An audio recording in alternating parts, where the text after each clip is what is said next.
자, 이번 시간에는 텐서플로우의 주요 함수에 대해서 알아보고 실습해보는 시간을 가져보도록 할게요. 텐서플로우에 보다 익숙해지기 위해서 간단하게 주요 함수들을 직접 확인해보는 것이 좋을 거예요. 물론 각각의 함수 이름을 확실하게 외우거나 그럴 필요는 없고요. 필요할 때마다 참고하는 방식으로 공부하는 게 더 좋다고 생각을 합니다. 자, 기본적으로 덧셈을 수행하는 add, 그 다음 뺄셈을 수행하는 subtract, 곱셈을 수행하는 multiply, 나눗셈의 목을 구하는 to를 divide, 그 다음에 나눗셈의 나머지를 구하는 mod, 그 다음 마지막으로 절대값을 두하는 abstract 함수가 존재합니다. 이렇게 기본 함수를 바로 한번 이용해서 실습을 진행해 보도록 할게요. 자, 이번 시간에도 지난 시간과 마찬가지로 주피터 노트북을 이용해서 실습을 진행해 보도록 할게요. 이 주피터 같은 경우도 많이 쓰면 쓸수록 익숙해져서 나중엔 굉장히 편하다고 더 느끼실 수 있을 거예요. 자, 바로 한번 파이썬 스크립트를 하나 만들어 보도록 할게요. 자, 그 다음에 텐서플로우 라이브러리부터 불러와야겠죠. 이렇게 tf란 이용으로 사용할 수 있도록 정의를 해주시고요.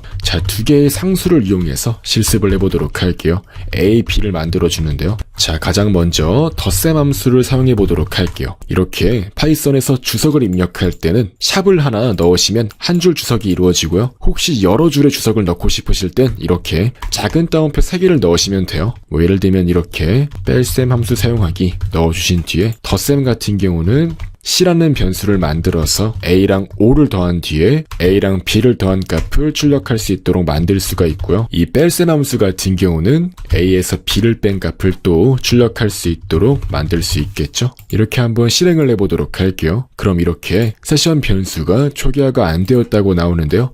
뭐 이때는 이렇게 해당 프로젝트에서는 세션 값이 초기화가 안 된 게 맞기 때문에 이렇게 텐서플로우의 세션 객체를 불러올 수 있도록 하시면 돼요. 이렇게 텐서플로우의 세션 객체를 불러와서 세션 변수를 초기화할 수 있도록 만들어주시면 되고요. 이렇게 다시 한번 실행을 해보셨을 때 성공적으로 10이라는 값이 출력이 되는 걸 알 수가 있어요. 근데 이상한 게 우리는 이렇게 총 2번 출력되도록 만들었는데 한 번밖에 출력이 안 되고 있죠. 이제 이거는 가장 마지막에 이루어진 출력만을 처리하기 때문에 이렇게 12가 출력이 된 거고요. 이런 식으로 두 부분으로 나누어서 실행을 해보시게 되면은 성공적으로 22와 12가 출력이 되는 것을 알 수가 있습니다. 네, 이렇게 덧셈 함수를 간단하게 이용해 보았고 뺄셈 함수 또한 이용해 보았고요. 파이썬에서 어떻게 주석을 사용할 수 있는지에 대해서도 알아보았습니다. 아까 말씀드렸듯이 이렇게 작은 따옴표를 3개 이어 붙이시게 되면은 여러 줄의 파이썬 주석을 만들 수가 있어요. 이렇게 성공적으로 잘 실행이 되는 것 또한 확인을 해보았어요. 자, 다음으로는 곱셈 함수를 이용해 보도록 할게요. 자, C는 A와 B를 곱한 하나의 텐서 객체가 되도록 만들어 줄게요. 그 다음에 다시 한번 C를 실행을 해보도록 하시면 이렇게 85가 성공적으로 출력이 되는 걸 알 수가 있고요. 이제 이어서 나눗셈 함수 또한 사용해 보도록 할게요. 자, 그럼 성공적으로 17에서 5를 나눈 3.4가 출력이 되는 것을 알 수가 있고 나머지 함수 또한 한번 사용해 보도록 할게요. 그럼 이렇게 나머지 값 2가 출력이 되는 걸 알 수가 있고요. 마지막으로는 절대값 함수 또한 사용해 보도록 할게요. A가 17이었기 때문에 A의 절대값은 마이너스 A 값은 마이너스 17이 되겠죠? 근데 이제 거기다가 업스트랙트를 씌웠기 때문에 결과적으로 다시 17이라는 값이 출력이 될 거예요. 그럼 이렇게 잘 17이 출력이 되는 걸 알 수가 있고요. 뭐 이렇게 단순하게 마이너스 A를 넣게 되면은 마이너스 17이 출력이 되는 것을 또 확인할 수가 있습니다. 네, 이렇게 간단하게 4층 연산을 텐서플로우의 함수들을 이용해서 직접 수행해보는 시간을 가져보았고요. 이제 이어서 자주 사용되는 몇 가지 함수들을 더 확인해보도록 할게요. 이제 이거는 주로 수학 계산 쪽 함수인데요. 종종 많이 사용이 되기 때문에 이에 대한 것도 이해를 하고 있는 것이 중요합니다. 자, 바로 한번 이어서 constant와 이 A와 B 변수를 다시 초기화해 보도록 할게요. 자, A에는 17.5를 넣고 B에는 5.0을 넣었습니다. 이제 한번 음수 함수를 사용해 보도록 할게요. 이렇게 네거티브를 씌우게 되면은 A의 음수값인 마이너스 17.5가 출력이 되고요. 그 다음에 부호함수 또한 사용해 보도록 할게요. 현재 A 자체는 양수이기 때문에 이렇게 실행을 해보시면은 1.0이라는 값이 출력이 되는 걸 알 수가 있어요. 음수라면 어떻게 될까요? 음수라면 마이너스 1이 출력이 되고요. 이 0인 경우에는 그냥 0이 출력이 됩니다. 이 사인 또한 각 가끔 사용이 되기 때문에 그 사용법에 대해서 알고 계시는 게 중요하고요. 그 다음에 한번 제곱 함수를 사용해 보도록 할게요.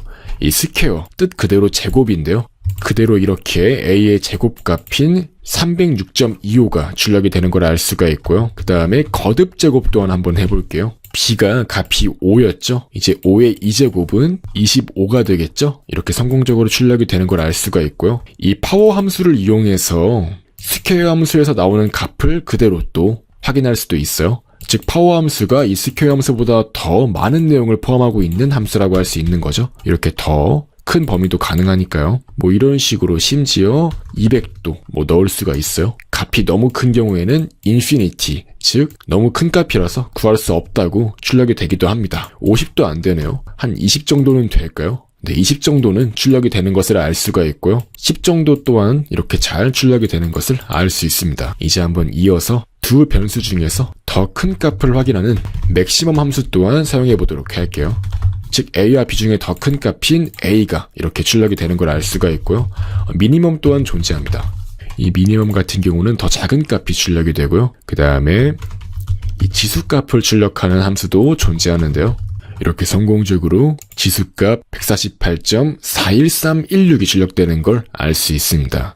로그값 또한 마찬가지로 출력이 되고요. 이제 추가적으로 사인 함수와 코사인 함수 또한 기본적으로 텐서플로우에서 지원을 해준다는 것을 알 수가 있어요. 이렇게 실행을 해보시면 성공적으로 다 출력이 되는 것을 알 수 있습니다. 이렇게 간단하게 이번 시간에는 텐서플로우에서 자주 사용된 함수들에 대해서 알아보고 직접 실습을 통해 우리가 프로그램상에서 구현을 해보는 시간을 가져보았습니다. 다음 시간에는 텐서플로우의 아키텍처에 대해서 공부해보는 시간을 가져보도록 할게요.